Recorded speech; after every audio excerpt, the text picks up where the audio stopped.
Assalamualaikum warahmatullahi wabarakatuh.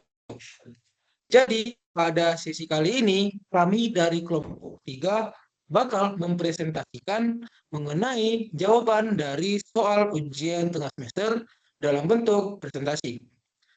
Sebelumnya, kita masuk ke perkenalan dulu. Izin memperkenalkan diri, nama saya Bungaran Jeremy Jonathan Butar-Butar, NIM 2023-11086. Selanjutnya, Saya Sepia Nur Aiska dengan NIM 2023-11023. Saya Serena Lintang Arini dengan NIM 2023-11169. Saya Alvin Syahrin dengan NIM 2021-11216. saya mewakili teman saya, Jinaan Faustina Noval. Baik, pertama membahas apa manajemen teknik. Manajemen merupakan bidang interdisipliner yang menggabungkan pemecahan masalah teknis dari dengan keterampilan administratif dan manajemen bisnis.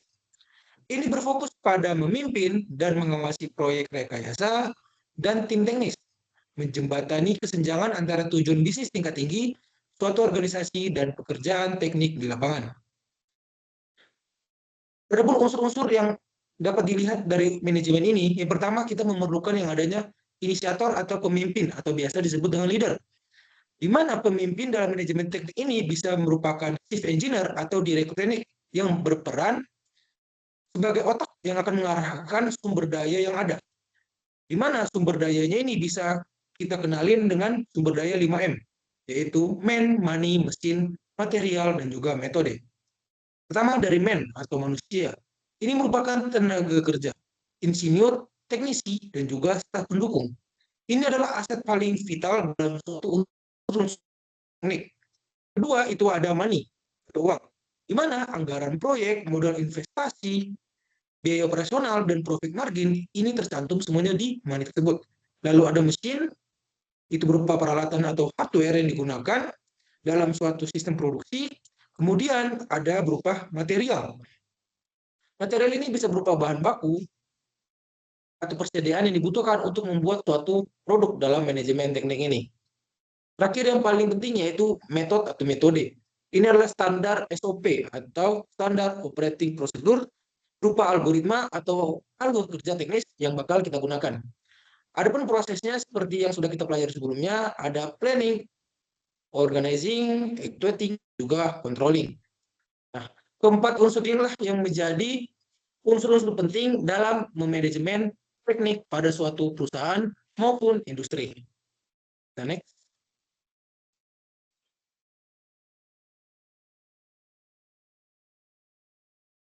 Dilanjutkan oleh teman kita, Sepia.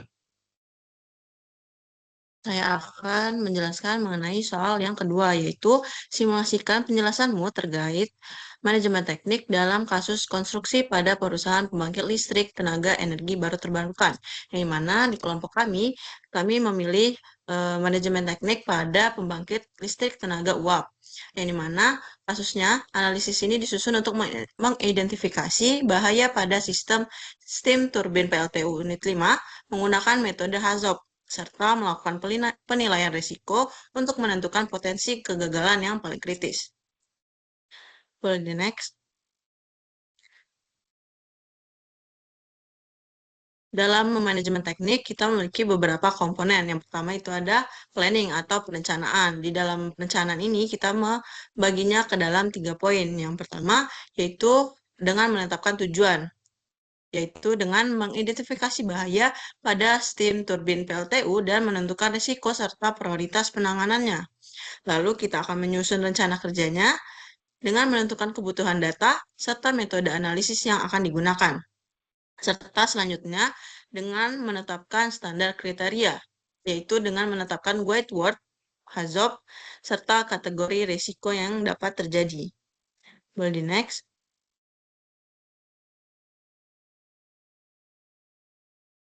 komponen kedua yaitu organizing atau bagaimana cara kita mengorganisasi pada kasus ini. Yang pertama itu kita menentukan tim serta perannya dulu. Contohnya seperti penanggung jawab proses dan keputusan, unit controller yang memberikan data operasi serta maintenance engineer. Lalu kita akan menyusun struktur kerja yang terdiri dari tim pengumpul data, tim analisis HAZOP, serta tim evaluasi risiko. Lalu, kita akan menentukan sumber daya yang akan kita gunakan, seperti dokumen plan, perangkat analisis, serta sistem keselamatannya. Boleh di next.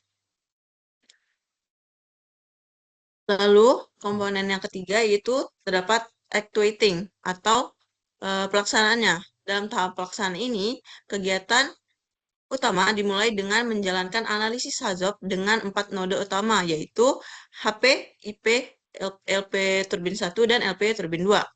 Setiap transmitter dianalisis menggunakan control chart untuk menentukan deviasi serta guide word seperti high pressure, low temperature, atau more flow. Selain itu, dilakukan perhitungan likelihood berdasarkan nilai MTTF dari data maintenance sehingga probabilitas kegagalan tiap instrumen bisa ditentukan. Kemudian hasil ini dikombinasikan dengan konsekuensi untuk mendapatkan tingkat risiko melalui risk matrix. Selanjutnya dilakukan penyusunan Emergency Response Plan atau ERP yang mencakup prosedur kebakaran, jalur evakuasi, serta koordinasi dengan fire team dan HSE. Sepanjang prosesnya, seluruh tim operator plan, HSE, maintenance, dan fire team dikoordinasikan agar mengimplementasi analisis dan penyusunan ERP dapat berjalan dengan efektif. Boleh di next.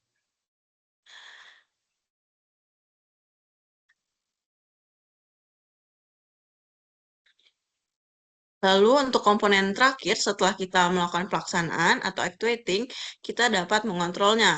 Pada tahap controlling ini dilakukan evaluasi menyeluruh terhadap efektivitas Emergency Response Plan atau ERP, terutama apakah prosedur kebakaran dan jalur evakuasi itu sudah mampu menurunkan resiko sesuai masukan dari tim KSE.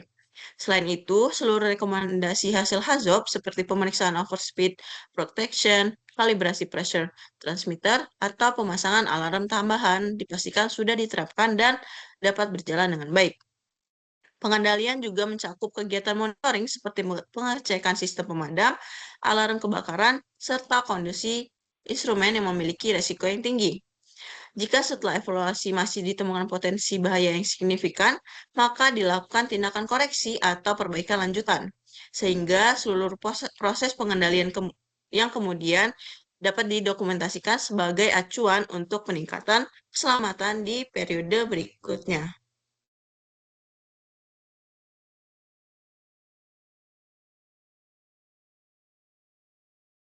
Oke, baik.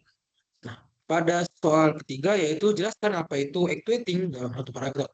Nah, sebenarnya actuating ini merupakan salah satu fungsi dari manajemen yang dimana dia itu berfokus pada proses menggerakkan, membimbing, dan memotivasi karyawan agar bekerja sesuai rencana untuk mencapai tujuan, visi, dan misi dari suatu organisasi.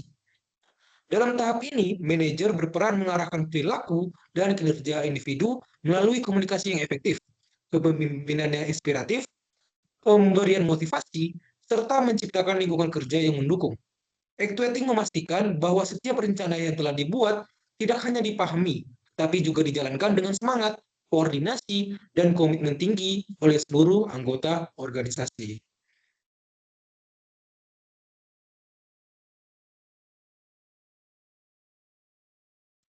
Untuk next slide bahkan dilanjut oleh rekan saya.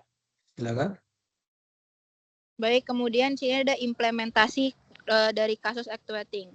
Implementasi dari kasus actuating ada di penerapan actuating di gardu indok 150 kV PLN UIT JBB merupakan langkah strategis untuk memastikan bahwa kebijakan zero downtime dapat tercapai melalui sistem otomasi, kontrol jarak jauh, dan pengoperasian peralatan secara cepat serta terukur.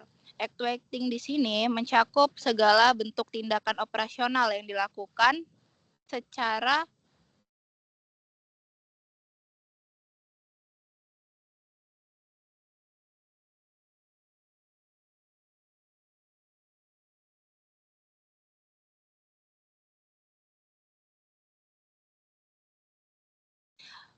actuating di sini mencakup segala bentuk tindakan operasional yang dilakukan secara otomatis atau melalui remote control terhadap peralatan seperti pemutus tenaga atau CB, pemisah atau DS, transformator, proteksi relay, dan sistem transfer beban. Boleh di next.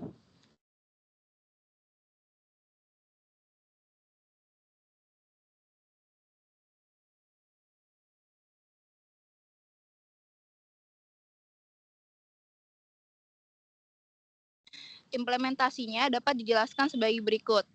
Yang pertama, ada automated switching dan remote actuating melalui SCADA IET.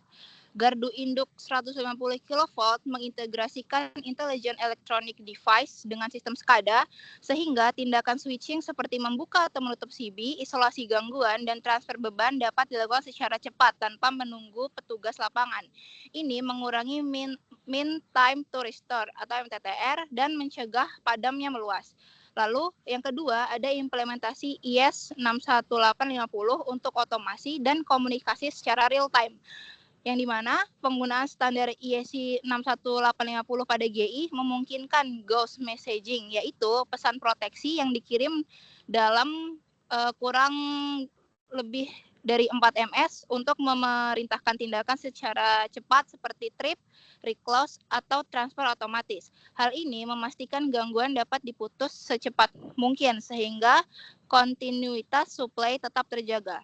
Lalu yang ketiga ada auto reclosing dan transfer load otomatis untuk menghindari adanya pemadaman, di mana actuating diterapkan dalam bentuk automatic reclosing pada jalur transmisi dan sistem automatic load transfer pada sisi distribusi GI. Fungsinya adalah menangani gangguan temporer secara otomatis dan memindahkan beban ke penyulang lain tanpa memadamkan pelanggan. Boleh di next?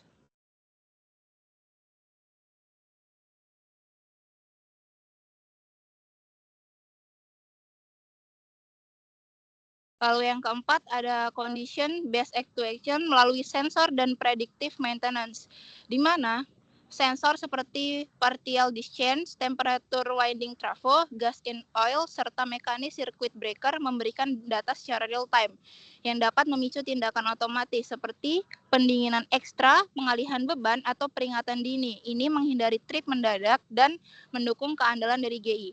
Lalu yang kelima ada redundansi sistem kontrol dan komunikasi, di mana gardu induk 150 kV membutuhkan jalur komunikasi ganda seperti fiber optik dan backup, dual power supply, dan redundant by controller. Redundansi ini memastikan actuating tetap aktif meskipun terjadi kegagalan perangkat. Lalu yang keenam, ada penguatan proteksi terintegrasi, yang dimana relay proteksi modern memungkinkan logika koordinasi otomatis untuk trip selektif, sehingga area gangguan dapat diisolasi tanpa memengaruhi penyulang lain sesuai dengan prinsip zero downtime.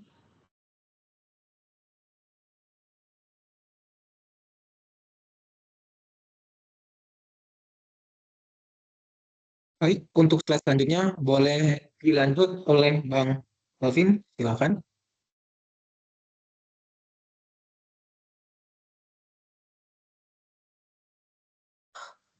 Aspek kinerja tegangan jaringan voltage performance, di mana indikator tegangan ujung rata-rata sebelum actuating itu tidak stabil, tidak ada detail numerik, dan indikasi drop voltage-nya. Sesudah actuating, nilai dari tegangannya mencapai 19,44 kV atau mengalami kenaikan 97,21%,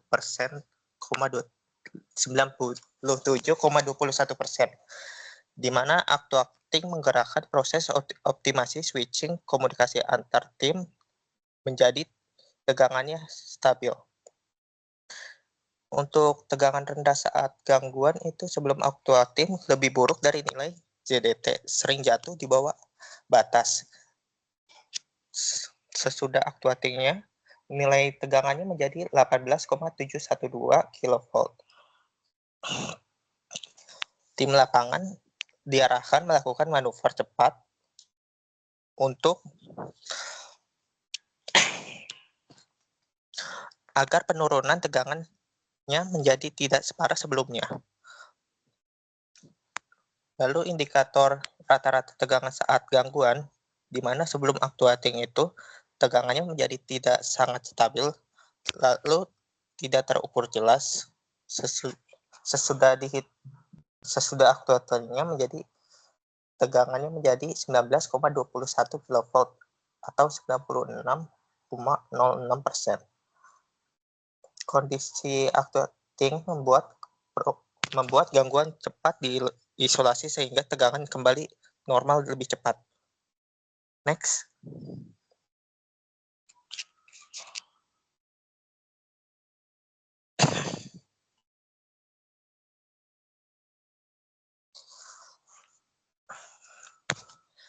Aspek arus saluran kapasitas hantaran arus, di mana arus rata-rata saat operasi normal itu mendekati batas maksimum atau belum optimal, di mana sesudah actuating nilainya menjadi 202,56 ampere.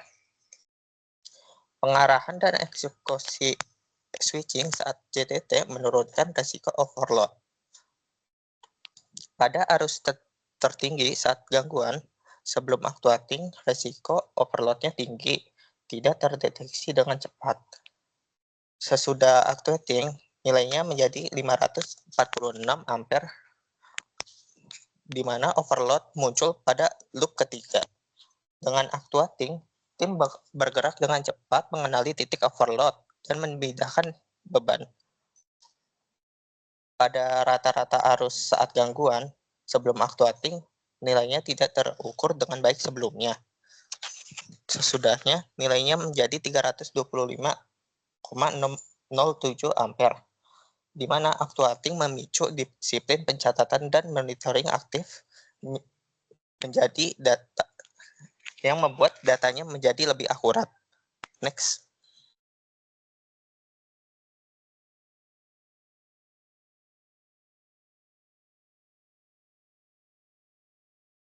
Dalam aspek keandalan sistem, di mana pada jenis jaringan radial spindle, pengarahan dan eksekusi switching saat JDT menurunkan resiko overload. Pada kemampuan isolasi gangguan sebelum actuating, pemadaman di mana dengan actuating tim bergerak dengan cepat mengenali titik overload dan memindahkan beban. Pada zero downtime, inti hasil dari proses actuating itu motivasi, koordinasi, dan eksekusi lapangan. Next.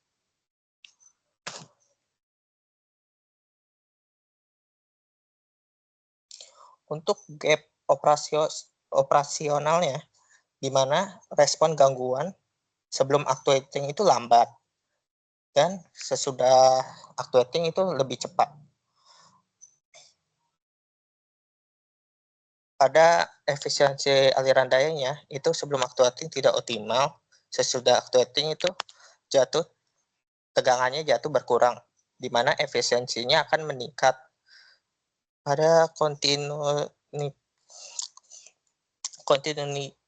kontinuitas layanannya sebelum actuating, pelanggan akan terkena padam, di mana sesudah actuatingnya zero downtime mulai tercapai. Next.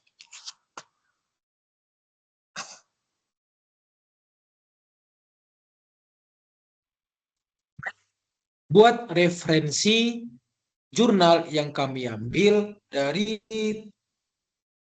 kerjaan ujian tengah semester pada presentasi ini kami ambil dari jurnal sebagai berikut. Buat jurnal yang pertama untuk soal yang pertama, jurnal yang kedua buat soal yang kedua, dan selanjutnya hingga 5 soal, berarti terdiri dari 5 buah referensi jurnal. Selanjutnya adapun keaktifan dari kelompok kami ini, kelompok 3. Di mana untuk saya sendiri saya kasih 80% dan dapat dilihat anggota kelompok saya mendapatkan nilai sekian. Baiklah, baik semuanya. Sekian dari pemaparan materi mengenai pengerjaan dari ujian tengah semester kami. Kami dari kelompok 3 mohon maaf apabila ada salah kata maupun pengucapan. Saya tutup. Wassalamualaikum warahmatullahi wabarakatuh.